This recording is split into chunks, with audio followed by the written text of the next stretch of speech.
जब आप यूनिवर्सिटी में दाढ़ी रखते हो ना, आपको टीचर का एहतराम दूसरों से ज्यादा करना पड़ेगा, क्योंकि फिर वो टीचर देख रहा होता है।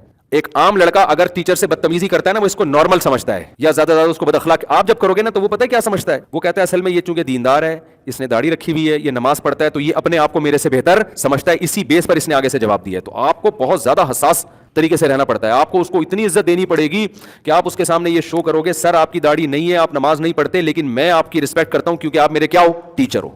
ये स्टाइल जब तक नहीं चलेगा ना, उस वक्त तक वो दीन के कोई करीब नहीं आएगा। घरों में भी यही होता है, जो बच्चा नेक बन गया, अब्बा अम्मा से बदतमीजी शुरू कर दी। अब्बा टीवी देख रहे हैं, अब्बा तो फिल्में देख रहे होते हैं, अब्बा इस उम्र में ये अच्छा लग रहा है। अब्बा कहता है यार मेरा बेटा जो है ना, मेरा बाप बन गया है। वो दूसरा वो दीनदार नहीं है, वो तमीज से मेरे साथ पूरी फिल्म देख के उठता है। वो होना ये चाहिए, वो जो मर्जी कर रहे हैं यार। आपको अब्बा अल्लाह ने मुझे हुक्म क्या दिया है, मैं आपके सामने आवाज ऊंची ना करूं। हाँ, आप मुझे कहेंगे कि बटन दबा के फिल्म लगा दो, ये मैं नहीं कर सकता। गुनाह में ताउन मेरे लिए जायज, मैं ज्यादा से ज्यादा खामोशी इख्तियार कर सकता।